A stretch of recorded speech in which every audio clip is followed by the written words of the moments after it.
Hello students, आज arithmetic का part 3 सी है जिसमें मैं मल्टीप्लाई के क्वेश्चंस के बारे में डिस्कस करूँगा। तो इससे पहले ना पार्ट 3A और पार्ट 3B मतलब कंप्लीट हो चुका है, जिसमें मैंने पार्ट 3A में मैंने 1 डिजिट 2 डिजिट के मल्टीप्लाई को सॉल्व कराया था। पार्ट 3B में 3 डिजिट के मल्टीप्लाई को सॉल्व कराया था। और 4 डिजिट के मल्टीप्लाई को सॉल्व करना है तो जिस तरह से 3 डिजिट के मल्टीप्लाई को सॉल्व किया था उसी तरह से हम आगे 4 और 5 डिजिट के मल्टीप्लाई को सॉल्व कर लें। ज़्यादा बड़े करने की ज़रूरत नहीं है क्योंकि यहाँ तक ठीक है। अब आगे बात करते हैं पार्ट 3 में मल्टीप्लाई 1। जैसे छोटे छोटे या बड़े बड़े मल्टीप्लाई आते हैं, मल्टीप्लाई बाई 1 या मल्टीप्लाई बाई 0, तो उनको कैसे करते हैं वो मैं इस वीडियोज़ में डिस्कस करूँगा। जैसे मैंने लिखा है 1 का मल्टीप्लाई 1 इंटू 1 में करना है। जैसे एक मैं छोटा सा क्वेश्चन यहाँ पे लिखता हूँ, जैसे मुझे 1 का मल्टीप्लाई 1 में करना है ना, तो कितना हुआ 1 1 जा 1, या फिर इस चीज़ को मैं ऐसे लिख सकता हूँ, कितना हुआ 1 1 जा 1। ठीक है, तो अब आगे बात करते हैं कि इस क्वेश्चन को कैसे सॉल्व किया जाए। तो मैंने कहा था यहाँ पर मल्टीप्लाई होता है तो 1 1 जा 1 और 1 1 जा 1। ठीक है, अब देखो ये वाला क्वेश्चन, यहाँ स्पेस नहीं बचा है, जगह नहीं बची है, तो मैंने इस क्वेश्चन को नीचे सॉल्व किया है। यहाँ पर देखो तो ये कितना लिखा है 1 1 1 मल्टीप्लाई 1 1। तो पहली बात इस 1 का मल्टीप्लाई करेंगे सब में, यहाँ लिख दें, इस 1 का मल्टीप्लाई करेंगे सब में, यहाँ लिख दें, फिर बाद में हम क्या कर लेंगे, एडिशन कर लेंगे, जोड़ लें इनको। तो देखो करते हैं 1 1 जा 1, 1 1 जा 1 और 1 1 जा 1।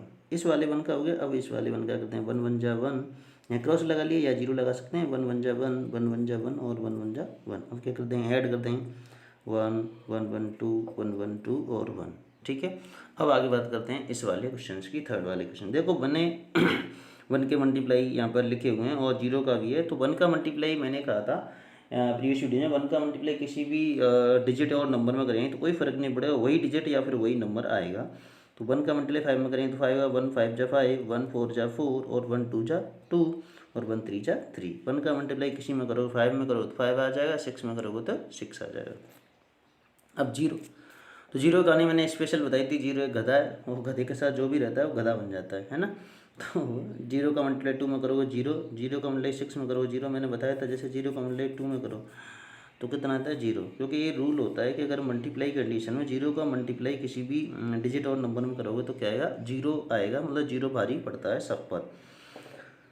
तो 0 का मल्टीप्लाई 2 में करोगे 0 आ गया, 0 का मल्टीप्लाई 6 में करोगे फिर भी 0, 0 को 5 में करो 0 और 0 को 4 में करोगे 0।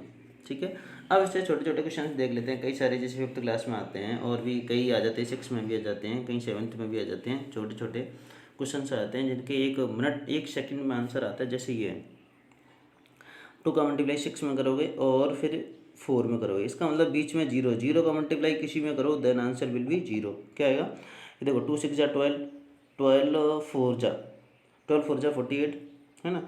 48 में 0 का मल्टीप्लाई करोगे तो 0 आएगा, इसका मतलब पहले 0 लिख दो, सॉल्व करने की जरूरत नहीं है, हमको पता है बीच में 0 होता है, आंसर क्या आएगा 0 आएगा। अब देखो मल्टीप्लाई कंडीशन में 0 ऐड होते हैं, 2 0 ये रहे और 2 0 ये रहे, कितना 0 हो गए 4 0, तो यहाँ लिख देंगे 4 0, 1 2 3 4 है ना। अब 0 का तो हमने कर लिया मल्टीप्लाई, 4 और 3 रह गए, तो 4 और 3 का करो तो 4 3 कितना होगा, 4 3 हो गया 12। बात क्लियर हुई। अब देखो ये वाला अगला क्वेश्चन, क्वेश्चन नंबर कौन सा 3। तो इसमें क्या है, क्या लिखा है कि 4 1 2 3 मल्टीप्लाई 1 0 0। तो देखो 0 है 2, तो ये तो पहले 0 को लिख देते हैं, इनकी कहानी खत्म करते हैं। अब 1 का मल्टीप्लाई किस में करेंगे, 4 1 2 3 में 1 का मल्टीप्लाई कर दें तो कितना है 4 1 2। देखो तो वही डिजिट आए क्योंकि 1 का मल्टीप्लाई करते हैं या वो वही नंबर है 1 का मल्टीप्लाई करते हैं, तो कोई फ़र्क नहीं पड़ता, उस नंबर पर वही नंबर आता है। चलो इसकी बात करते हैं आगे। 3 0 तो कितना लिख दें, 3 0 लिख दें 1 2 3। अब आगे क्या है 2। अब इसका मतलब ऐसे नहीं है, इस क्वेश्चन को तुम ऐसे करो जैसे यहाँ पर लिखे 1 2 3, उसके बाद 2000 का क्या करो मल्टीप्लाई, ऐसे करना बेवकूफ़ी होगी है ना, क्योंकि ये तो डायरेक्ट ही हो रहा है। ऐसे हम करते, ऐसे हम नहीं करेंगे, इस क्वेश्चन को कर तो सकते हैं लेकिन हम क्यों करें, जब डायरेक्ट हो रहा है तो हम क्यों करें, है ना। तो इस तरीके से मैंने छोटे छोटे क्वेश्चन यहाँ लिखा है जो डायरेक्ट होते हैं। जैसे ये 3 0 का तो 3 0 आएगा। अब 2 का मल्टीप्लाई सीधे सीधा कर दो, है ना, 2 का मल्टीप्लाई सीधे सीधे कर दो, 2 3 जा 6, तो कितना लिख देंगे 6 लिख देंगे, 2 3 जा 6, 2 2 जा 4, 2 2 जा 4 और ये क्या है 2 1 जा 2। ठीक है, बात क्लियर हुई। 2 3 जा 6 और 2 2 जा 4 और 2 1 जा 2। आगे बात करते हैं इस क्वेश्चन में। 2 जीरो 2 जीरो लिख दो, फिर 2 का मल्टीप्लाई किस में करते हैं 4 में, तो 2 4 जा 2 का मल्टीप्लाई किस में करते हैं 4 में, तो 2 4 जा कितना हुआ 8। 2 का किस में करते हैं 2 में, 2 2 जा 4, 2 का करते हैं 1 में, 2 1 जा 2 और 2 का करते हैं 3 में, तो 2 3 जा कितना हुआ 6 होगा। क्लियर हुआ। अब देखो यहाँ पर जीरो आ रहा है, कुछ कितना ही बड़ा डिजिट हो जीरो है तो देन आंसर विल बी कितना आएगा 0।